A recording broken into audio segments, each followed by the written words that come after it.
ਮਾਮਲਾ ਚੱਲ ਕੀ ਰਿਹਾ ਸ਼ੌਕਤ ਬਸਰਾ ਸਾਹਿਬ ਤੁਹਾਨੂੰ ਕਿਹਾ ਜਾਂਦਾ ਕਿ ਜੀ ਮੁਲਾਕਾਤ ਕਰਾ ਦਿੰਦੇ ਆ ਮਿਹਰਬਾਨੀ ਕਰਨਾ ਬਾਹਰ ਆ ਕੇ ਜ਼ਰਾ ਹੱਥ ਹੌਲਾ ਰੱਖਣਾ ਮੁਲਕ ਦੇ ਹਾਲਾਤ ਠੀਕ ਨਹੀਂ ਨੇ ਤੁਸੀਂ ਜਿਹੜਾ ਨਾ ਅੱਛਾ ਮੈਂ ਥੋੜਾ ਅੱਗੇ ਵੀ ਸਾਨੂੰ ਜੇਲ੍ਹ 'ਚ ਕਿਉਂ ਸੁੱਟਿਆ ਹੈ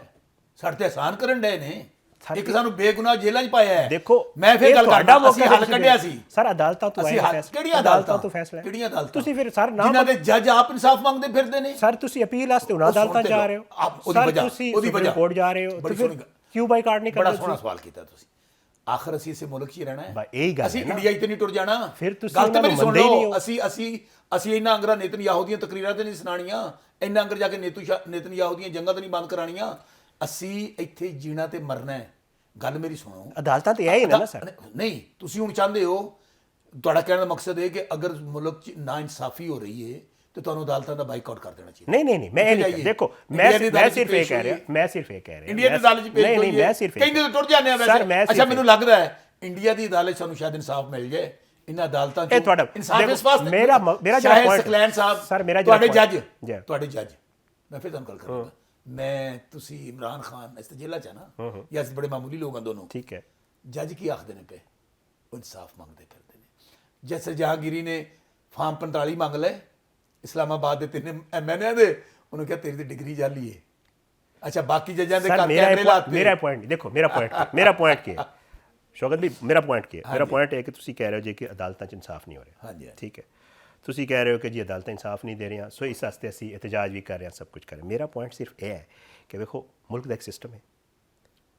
ਹੈ ਨਾ ਸਿਸਟਮ ਕੋਈ ਸਿਸਟਮ ਨਹੀਂ ਨਿਜ਼ਾਮ ਤਬਾਹ ਹੋ ਚੁੱਕਾ ਹੈ ਸਿਸਟਮ ਖਤਮ ਹੋ ਚੁੱਕਾ ਹੈ ਤੁਸੀਂ ਆਪ ਵਕੀਲ ਹੋ ਨਾ ਅਦਾਲਤਾਂ ਜਾਂਦੇ ਹੋਗੇ ਮਿਲਦੇ ਹੋਗੇ ਪਹਿਲਾਂ ਆਪਣੇ ਫਿਰ ਦੁਬਾਰਾ ਤੁਹਾਨੂੰ ਅਲਫਾਜ਼ ਵਾਪਸ ਲੈਣੇ ਪੈਣੇ ਠੀਕ ਹੈ ਮੇਰੀ ਗੱਲ ਸੁਣੋ ਕਿੱਥੇ ਸਿਸਟਮ ਹੈ ਸਰ ਕਿੱਥੇ ਨਿਜ਼ਾਮ ਹੈ ਸਰ ਮੇਰੀ ਗੱਲ ਸੁਣੋ ਇੱਕ ਇਮਰਾਨ ਫਿਕਰ ਲੈ ਲਓ ਕੈਦੀ ਨੰਬਰ 804 ਇਮਰਾਨ ਖਾਨ ਨੂੰ ਝੁਕਾਉਣ ਵਾਸਤੇ ਅਦਾਲਤਾਂ ਫਤਹ ਕਰ ਲੀਆਂ ਗਈਆਂ ਮੀਡੀਆ ਫਤਹ ਕਰ ਲਿਆ ਗਿਆ ਪਾਰਲੀਮੈਂਟ ਫਤਹ ਕਰ ਲਈ ਗਈ ਸਿਰਫ ਇਮਰਾਨ ਖਾਨ ਨੂੰ ਝੁਕਾਉਣ ਵਾਸਤੇ ਅੱਜ ਤੁਹਾਡੇ ਮੁਲਕ ਦੇ ਅੰਦਰ ਜਿੱਥੇ ਨਾਇਨਸਾਫੀ ਹੋਵੇ ਨਾ ਉੱਥੇ ਕੁਝ ਵੀ ਨਹੀਂ ਹੁੰਦਾ ਤੁਹਾਡਾ ਇਨਵੈਸਟਰ ਭੱਜ ਚੁੱਕਿਆ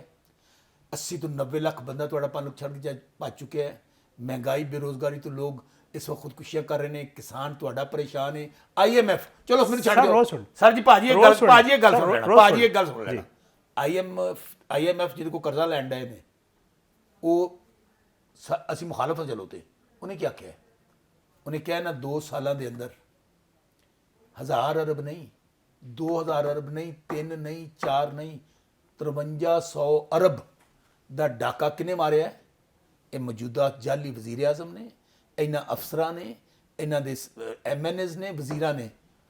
ਤੇ ਮੇਰੇ ਭਾਈਜਾਨ ਕਿੱਥੇ ਨਿਜ਼ਾਮ ਰਹਿ ਗਿਆ ਨਿਜ਼ਾਮ ਪਤਾ ਕੀ ਹੈ ਹੁਣ ਸਰ ਮੇਰੇ ਬਾਹਰ ਨਿਕਲੋ ਨਾ ਅੱਛਾ ਮੈਂ ਸੁਣੋ ਉਹ ਕੈਮਰੇ ਦੇ ਮੁੰਡਾ ਪਿੱਛੇ ਬੈਠਾ ਤੁਹਾਡੇ ਤੁਹਾਨੂੰ ਪਤਾ ਇੱਕ ਨਵਾਂ ਕਾਨੂੰਨ ਕੀ ਹੈ ਇਹਨੇ ਅਗਰ ਹੈਲਮਟ ਨਾ ਪਾਇਆ ਜਾਂ ਤੁਸੀਂ ਹੈਲਮਟ ਨਾ ਪਾਇਆ ਤੁਹਾਨੂੰ 6 ਮਹੀਨੇ ਦੀ ਸਜ਼ਾ ਹੋਣੀ ਹੈ ਤੇ 2000 ਰੁਪਏ ਜੁਰਮਾਨਾ ਹੋਣਾ ਅਸੀਂ ਤੇ ਇਹ ਕਹਿ ਰਹੇ ਹਾਂ ਸਰ ਅਸੀਂ ਉਹਨਾਂ ਨੂੰ ਸੁਜੈਸ਼ਨ ਅੱਛਾ ਕਾਨੂੰਨ ਰਹਿ ਗਿਆ ਕਾਨੂੰਨ ਮੈਂ ਸ਼ਾਇਦ ਸਾਹਿਬ ਮੇਰੇ ਅੰਦਰ ਬੜੀ ਅੱਗ ਹੈ ਤੁਸੀਂ ਛੇੜੋ ਨਾ ਨਹੀਂ ਮੇਰੀ ਗੱਲ ਸੁਣੋ ਇੱਥੇ ਕਾਨੂੰਨ ਸਿਰਫ ਗਰੀਬ ਆਦਮੀ ਵਾਸਤੇ ਵੇ ਉਸ ਵਾਸਤੇ ਕੋਈ ਪੈਸਾ ਕੋਈ ਨਹੀਂ ਜਿਹੜੇ ਤਾਕਤਵਰ ਨੇ ਪੈਸੇ ਵਾਲੇ ਨੇ ਉਹ ਕਾਨੂੰਨ ਤੋਂ ਬਿਲਕੁਲ ਉੱਤੇ ਨੇ ਇਮਰਾਨ ਖਾਨ ਵੀ ਇਹੀ ਲੜਦਾ ਅੱਜ ਖਪਣ ਡਿਆ ਜੇਲ੍ਹ ਦੇ ਅੰਦਰ ਕਿ ਪਾਕਿਸਤਾਨ 'ਚ ਇਨਸਾਫ ਹੋਣਾ ਚਾਹੀਦਾ ਹੈ ਪਾਕਿਸਤਾਨ 'ਚ ਕਾਨੂੰਨ ਹੋਣਾ ਚਾਹੀਦਾ ਹੈ ਪਾਕਿਸਤਾਨ ਵਾਸਤੇ ਇਨਸਾਫ ਦਾ ਨਿਜ਼ਾਮ ਖਾ ਇੱਥੇ ਬਾਦਸ਼ਾਹ ਸਲਾਮਤ ਹੋਵੇ ਖਾ ਵਜ਼ੀਰ ਆਜ਼ਮ ਹੋਵੇ ਖਾ ਜੱਜ ਹੋਵੇ ਜਰਨੈਲ ਹੋਵੇ ਖਾ ਆਮ ਆਦਮੀ ਹੋਵੇ ਖਾ ਸਭ ਵਾਸਤੇ ਕਾਨੂੰਨ ਇੱਕ ਹੋਣਾ ਚਾਹੀਦਾ ਹੈ ਕਿਆ ਸਭ ਵਾਸਤੇ ਕਾਨੂੰਨ ਇੱਕ ਹੈ ਦੇਖੋ ਹਾਂ ਹੈ ਮੇਰੀ ਗੱਲ ਦਾ ਜਵਾਬ ਤੁਸੀਂ ਦੇ ਦਿਓ ਮੈਂ ਮੇਜ਼ਬਾਨ ਬਣ ਜਾਣਾ ਦੇਖੋ ਮੁਲਕ ਕਾਨੂੰਨ ਤੇ ਮੌਜੂਦ ਹੈ ਨਾ ਫੈਸਲੇ ਹੋ ਰਹੇ ਨੇ ਸਰ ਮੈਂ ਤਾਂ ਮੇਰਾ ਤੇ ਮੇਰੇ ਭਰਾ ਨੂੰ ਜਿੱਦਣ ਮੇਰੇ ਕਾਲੇ ਕੋਟ ਨਾਲ ਮੈਂ ਵਕੀਲ ਮੇਰੀ ਗੱਲ ਸੁਣੋ ਕੇਸ ਤੁਹਾਡਾ ਆਇਆ ਨਾ ਹਮਾਰੀਆਂ ਚੀਕਾਂ ਤੁਸੀਂ ਕਹਿਣਾ ਬਸਰਾ ਸਾਹਿਬ ਮੈਨੂੰ ਇਨਸਾਫ ਲੈ ਕੇ ਦਿਓ ਮੇਰਾ ਸਰ ਪੁਆਇੰਟ ਨਹੀਂ ਲੱਭਣਾ ਤਾਂ ਤੁਸੀਂ ਵਕੀਲ ਹੋ ਤੁਸੀਂ ਤੇ ਬੜੇ ਜ਼ਾਰੀ ਗੱਲ ਹੈ ਡਿਬੇਟ ਤੇ ਤੁਹਾਡੇ ਤੋਂ ਮੈਂ ਜਿੱਤ ਨਹੀਂ ਸਕਦਾ ਨਾ ਤੁਹਾਡੇ ਤੋਂ ਨਾ ਵਕੀਲ ਮਹਿਫੂਜ਼ ਹੈ ਸਰ ਮੈਂ ਤੁਹਾਨੂੰ ਇਹ ਕਹਿ ਰਿਹਾ ਮੇਰਾ ਜਿਹੜਾ ਪੁਆਇੰਟ ਸੀ ਨਾ ਮੇਰਾ ਸਿਰਫ ਪੁਆਇੰਟ ਇਹ ਹੈ ਕਿ ਵੇਖੋ ਚੱਲਣਾ ਤੇ ਮੁਲਕ ਦੇ ਸਿਸਟਮ ਦੇ ਨਾਲ ਹੀ ਹੈ ਤੁਸੀਂ ਚੱਲ ਵੀ ਰਹੇ ਹੋ ਠੀਕ ਹੈ ਜਿੱਥੇ ਐਨੀ ਅਦਾਲਤ ਵੀ ਜਾ ਰਹੇ ਹੋ ਹਰ ਜਗ੍ਹਾ ਜਾ ਰਹੇ ਹੋ ਇਨਸਾਫ ਮਿਲਣਾ ਤੇ ਇਹਨਾਂ ਅਦਾਲਤਾਂ ਤੋਂ ਮਿਲਣਾ ਕਿਤੇ ਬਾਹਰ ਤੇ ਨਹੀਂ ਜਾਣਾ ਠੀਕ ਹੈ ਜਿਹੜੀ ਤੁਸੀਂ ਜਦੋਜਹਿਦ ਕਰ ਰਹੇ ਹੋ ਉਸ ਨੂੰ ਕੋਈ ਨਹੀਂ ਕਹਿ ਰਿਹਾ ਕਿ ਜੀ ਤੁਸੀਂ ਨਹੀਂ ਕਰ ਰਹੇ ਹੋ ਮੇਰਾ ਤਾਂ ਸਿਰਫ ਪੁਆਇੰਟ ਇਹ ਹੈ ਕਿ ਇੱਕ ਪਾਸੇ ਤੁਸੀਂ ਕਹਿ ਰਹੇ ਹੋ ਕਿ ਕੋਈ ਸਿਸਟਮ ਨਹੀਂ ਕੋਈ ਲਾ ਨਹੀਂ ਕੋਈ ਆਇਨ ਮੌਜੂਦ ਨਹੀਂ ਕੋਈ ਅਦਾਲਤਾਂ ਮੌਜੂਦ ਨਹੀਂ ਕੁਝ ਵੀ ਨਹੀਂ ਦੂਜੇ ਪਾਸੇ ਤੁਸੀਂ ਉਸੇ ਸਿਸਟਮ ਨਾਲ ਚੱਲ ਵੀ ਰਹੇ ਹੋ ਮੇਰਾ ਸਿਰਫ ਪੁਆਇੰਟ ਹੈ ਮੈਂ ਪੁਆਇੰਟ ਕਲੀਅਰ ਕਰਨਾ ਸੀ ਇਹਦੇ ਤੇ ਬੜੀ ਡਿਬੇਟ ਅਸੀਂ ਕਰਦੇ ਸਰ ਮੈਂ ਤੁਹਾਨੂੰ ਇਸ ਗੱਲ ਦੱਸਦਾ ਜਿੰਨੀ ਦੇਰ ਤੱਕ 26ਵੀਂ ਤੇ 27ਵੀਂ ਤਰਮੀਮ ਤੋਂ ਬਾਅਦ ਅਦਾਲਤਾਂ ਦਾ ਬੇੜਾ ਗਰਕ ਕਰ ਦਿੱਤਾ ਗਿਆ ਜੱਜ ਸਰਕਾਰੀ ਮੁਲਾਜ਼ਮ ਨੇ ਉਹ ਜੱਜ ਨਹੀਂ ਜਿੰਨੀ ਦੇਰ ਤੱਕ 27ਵੀਂ ਔਰ 26 ਤਰਮੀਮ ਵਾਪਸ ਨਹੀਂ ਹੋਏਗੀ, ਮੈਂ ਤੁਹਾਨੂੰ ਯਕੀਨ ਨਾਲ ਕਹਿ ਸਕਣਾ ਹਜ਼ਰਤ ਅਲੀ ਦਾ ਕੌਲ ਹੈ ਕਿ ਕੁਫਰ ਦਾ ਨਿਜ਼ਾਮ ਚੱਲ ਸਕਦਾ ਹੈ, ਜ਼ੁਲਮ ਔਰ ਨਾਇਨਸਾਫੀ ਦਾ ਨਿਜ਼ਾਮ ਨਹੀਂ ਚੱਲ ਸਕਦਾ। ਹਜੇ ਵੀ ਡੁੱਲੇ ਬੇਰਾਂ ਦਾ ਕੁਝ ਨਹੀਂ ਵਿਗੜਿਆ ਅੱਜ ਵੀ, ਕਿਉਂਕਿ ਜਿੰਨੀ ਦੇਰ ਤੱਕ ਤੁਸੀਂ ਮੁਲਕ 'ਚ ਇਨਸਾਫ ਦਾ ਨਿਜ਼ਾਮ ਕਾਇਮ ਨਹੀਂ ਕਰੋਗੇ, ਜੋ ਮਰਜ਼ੀ ਕਰ ਲਓ, ਤੁਸੀਂ ਇਸਤਸਨਾ ਲੈ ਲਓ, ਤੁਸੀਂ ਕੁਝ ਕਰ ਲਓ, ਤੁਸੀਂ ਕੋਈ ਫਲਾਂ ਨੂੰ ਨਹੀਂ ਫੜਨਾ, ਫਲਾਂ ਨੂੰ ਪੜਨਾ ਹੈ, ਸਿਰਫ ਇਮਰਾਨ ਖਾਨ ਵਾਸਤੇ ਕਾਨੂੰਨ ਬਣਾਈ ਜਾਓਗੇ, ਤਹਿਰੀਕ ਇਨਸਾਫ ਵਾਸਤੇ ਕਾਨੂੰਨ ਬਣਾਈ ਜਾਓਗੇ, ਬਾਕੀ ਇੱਥੇ ਕੋਈ 5300 ਅਰਬ ਦਾ ਡਾਕਾ ਮਾਰੇ, ਕੋਈ ਇੱਥੇ ਕਾਨੂੰਨ ਤੋੜੇ, ਕਿਸੇ ਵਾਸਤੇ ਕੁਝ ਨਾ ਹੋਵੇ ਤੇ ਮੁਲਕ ਅੱਗੇ ਨਹੀਂ ਜੇ ਵਧਣਾ। ਪਰ ਸਾਹਿਬ ਇੱਕ ਹੋਰ ਗੱਲ ਦੱਸੋ ਸਰ, ਕੱਲ ਦੀ ਮੁਲਾਕਾਤ ਦੇ ਹਵਾਲੇ ਨਾਲ ਗੱਲ ਕਰ ਲੈਂਦੇ ਹਾਂ। ਪਹਿਲੇ ਤੁਸੀਂ ਕਿਸੇ ਹੋਰ ਨੂੰ ਕਹਿ ਰਹੇ ਸੋ ਮੀਰ ਜਾਫਰ ਨੇ, ਮੀਰ ਸਾਦਿਕ ਨੇ, ਹੁਣ ਤਾਂ ਤੁਹਾਡੀ ਆਪਣੀ ਪਾਰਟੀ ਦੇ ਵਿੱਚ ਵੀ ਆ ਗਿਆ ਕਿ ਮੀਰ ਜਾਫਰ, ਮੀਰ ਸਾਦਿਕ ਨੇ। ਵੇਖੋ ਫਿਰ ਉਹਨਾਂ ਦਾ ਕਲੀਅਰਿਫਿਕੇਸ਼ਨ ਵੀ ਉਹਨਾਂ ਦੇ ਦਿੱਤੀ, ਕਹਿੰਦੇ ਨੇ ਜੀ ਕਿ ਸਾਨੂੰ ਪਾਰਲੀਮਾਨੀ ਪਾਰਟੀ ਨੇ ਸਾਡੇ ਨਾਂ ਦਿੱਤੇ ਸਨ ਔਰ ਕੋਈ ਨਹੀਂ, ਇਹਦੇ ਵਿੱਚ ਕੋਈ ਕਬਾਹਤ ਵੀ ਨਹੀਂ। ਠੀਕ ਹੈ, ਤੁਸੀਂ ਇਹ ਦੱਸੋ ਕਿ ਸਰ ਪਾਰਟੀ 'ਚ ਕਿੰਨੇ ਗਰੁੱਪ ਨੇ? ਅਲੀ ਮੀਨ ਖਾਨ ਸਾਹਿਬ ਦਾ ਆਪਣਾ ਪੁਆਇੰਟ ਆਫ ਵਿਊ ਹੈ, ਮਿਸਟਰ ਗੌਰ ਸਾਹਿਬ ਦਾ ਆਪਣਾ ਪੁਆਇੰਟ ਆਫ ਵਿਊ ਹੈ,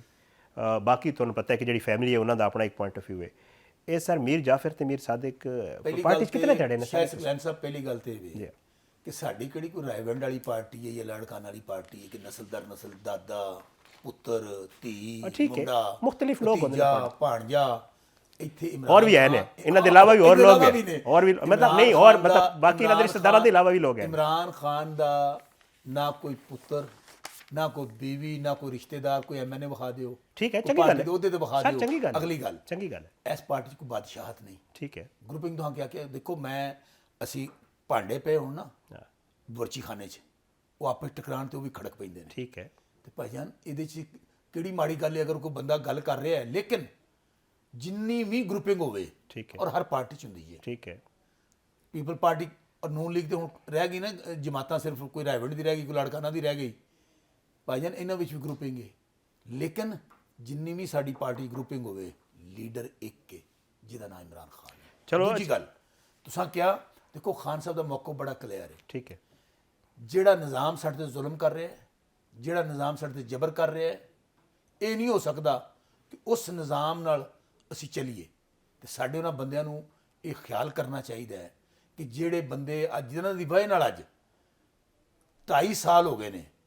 ਕਿ ਜੋ ਜ਼ੁਲਮ ਔਰ ਫਿਸਤਾਈਅਤ ਹੋਈ ਹੈ, ਜੋ ਜਬਰ ਹੋ ਰਿਹਾ ਹੈ, ਕੋਈ ਮੈਂ ਤਾਂ सर कह रहे हैं कि कह रहे हैं पार्लिमानी पार्टी भेजिए, सर पार्लिमानी पार्टी ना भेजिया है शायद कल्याण साहब, तो मैं गल ਜਿਹੜਾ ਭੇਜਿਆ ਉਹਨਾਂ ਠੀਕ ਕੀਤਾ, मेरी नहीं भेजा, नहीं ठीक किया ना, नहीं ठीक ਕੀਤਾ, नहीं ठीक किया ਤੇ ਫਿਰ ਉਹੀ ਮੀਰ ਜਾਫਰ ਗੱਲ ਮੇਰੀ ਗੱਲ ਨੂੰ ਸੁਣ ਲਓ, ਕੱਢ ਦੋਗੇ ਉਹਨਾਂ ਨੂੰ? ਨਹੀਂ ਠੀਕ ਕੀਤਾ ਨਾ, ਮੇਰੀ ਗੱਲ ਨੂੰ ਸੁਣ ਲਓ। ਹਰ ਘਰ ਦੀ ਇੱਕ ਇੱਕ ਕਹਾਣੀ ਹੈ, ਠੀਕ ਹੈ, ਇਹਨਾਂ 2.5 ਸਾਲਾਂ 'ਚ ठीक है, ਸ਼ੌਕਤ ਬਸਰਾ ਨਾਲ ਕੀ ਹੋਇਆ, ਫਲਾਂ ਐਮਐਨ ਔਰ ਜਿਹੜੇ ਜਿੱਤੇ ਬੈਠੇ ਨੇ ਉਹਨਾਂ ਨਾਲ ਵੀ ਹੋਇਆ। ठीक है, ਉਹਨਾਂ ਦੇ ਘਰ ਤੋੜੇ ਗਏ, ਉਹਨਾਂ ਦੇ ਕਾਰੋਬਾਰ ਬੰਦ ਕੀਤੇ ਗਏ, ਉਹਨਾਂ ਦੇ ਭੈਣ ਭਰਾਵਾਂ ਨੂੰ ਚੁੱਕਿਆ ਗਿਆ, ਮਾਵਾਂ ਧੀਆਂ ਭੈਣਾਂ ਨੂੰ ਸੜਕਾਂ ਤੇ ਤਰੀਕਿਆ ਗਿਆ, ਉਹਨਾਂ ਦੇ ਪਰਚੇ ਦਿੱਤੇ ਗਏ, ਘਸੀਟਿਆ ਗਿਆ ਉਹਨਾਂ ਨੂੰ। ठीक है, ਗੱਲ ਸਿਰਫ ਇਹ ਵੇ ਕਿ ਕਿਹਾ ਇਹ ਵੇ ਖਾਨ ਸਾਹਿਬ ਨੇ ਕਿ ਨਹੀਂ, ਜਿਨ੍ਹਾਂ ਲੋਕਾਂ ਨੇ ਸਾਡਾ ਜ਼ੁਲਮ ਔਰ ਵਾਅਦਾ ਕੀਤਾ ਹੈ ਉਹਨਾਂ ਨਾਲ ਤਲਕ ਨਹੀਂ ਰੱਖਣਾ। ਮੈਂ ਇਹ ਗੱਲ ਆਖੀ। ਚਲੇ ਤੇ ਮੈਂ ਇਹ ਪੁੱਛ ਰਿਹਾ ਸਾਂ, ਮੈਂ ਕਿ ਕੀ ਅੱਗੇ ਹੋ ਸਕਦਾ ਇਹਨਾਂ ਨੂੰ ਫਾਰਿਗ ਕਰ ਦਿਓ? ਕਿਹਨਾਂ ਨੂੰ? ਇਹ ਜਿਹੜੇ ਗਏ ਨੇ ਮੀਰ ਜਾਫਰ? ਨਹੀਂ, ਮੈਂ ਫਿਰ ਗੱਲ ਕਰਨਾ ਕਿ ਇਮਰਾਨ ਖਾਨ ਸਾਹਿਬ, ਤੁਹਾਨੂੰ ਪਤਾ ਉਹਨਾਂ ਦੀ ਗੱਲ ਬਾਜ਼ੀ 'ਚ ਮਿਸਾਲ ਤੇ ਮੇਰੀ ਸੁਣ ਲਓ, ਬਾਜ਼ੀ 'ਚ ਮਿਸਾਲ ਮੌਜੂਦ ਹੈ, ਗੱਲ ਮੇਰੀ ਸੁਣ ਲਓ। ਬਾਜ਼ੀ 'ਚ ਜਿਨ੍ਹਾਂ ਲੋਕਾਂ ਨੇ ਵੋਟ ਪਾਇਆ ਸੀ ਨਾ ਹਾਂ, ਸੈਨੇਟ 'ਚ, ਕੱਢ ਦਿੱਤਾ ਸੀ, ਪੈਸੇ ਲਏ ਸਨ ਔਰ ਗੱਲ ਸਾਬਤ ਹੋ ਗਈ ਸੀ, ਯਾਦ ਹੈ ਤੇ ਖਾਨ ਸਾਹਿਬ ਨੇ ਕੰਨੂ ਕੱਢ 20 ਗਲਬਨ 20 20 ਜਾਂ 22 ਫੜ ਕੇ ਨਾ 20 ਬੰਦੇ, ਉਹਨਾਂ ਨੂੰ ਬਾਹਰ ਕੱਢ ਦਿੱਤਾ ਸੀ। ਠੀਕ ਹੈ, ਮੈਂ ਇਸ ਵਾਸਤੇ ਪੁੱਛ ਰਿਹਾ ਕਿ ਕੱਢ ਦਿਓ। ਦੇਖੋ ਗੱਲ ਸਿਰਫ ਇੰਨੀ ਹੈ ਕਿ ਇਹ ਜਿਹੜਾ ਖਾਨ ਸਾਹਿਬ ਦਾ ਪੈਗਾਮ ਆਇਆ, ਮੇਰੇ ਖਿਆਲ ਦੇ ਵਿੱਚ ਇਹ ਕਾਫੀ ਹੈ। ਅੱਗੋਂ ਕਹਿੰਦੇ ਨਾ ਗਲਤੀ ਤੇ ਇਨਸਾਨ ਕੋ ਪਹਿਲੀ ਹੋ ਹੀ ਜਾਂਦੀ ਹੈ, ਮਾਫੀ ਮਿਲ ਜਾਏ। ਦੂਜੀ ਗੱਲ ਸੁਣ, ਪਹਿਲੀ ਗਲਤੀ ਇਨਸਾਨ ਕੋ ਹੋ ਜਾਂਦੀ ਹੈ, ਠੀਕ ਹੈ, ਦੂਜੀ ਵਾਰੀ ਜਦੋਂ ਗਲਤੀ ਕਰਦਾ ਨਾ ਉਹ ਫਿਰ ਮਾਫੀ ਨਹੀਂ ਹੁੰਦੀ।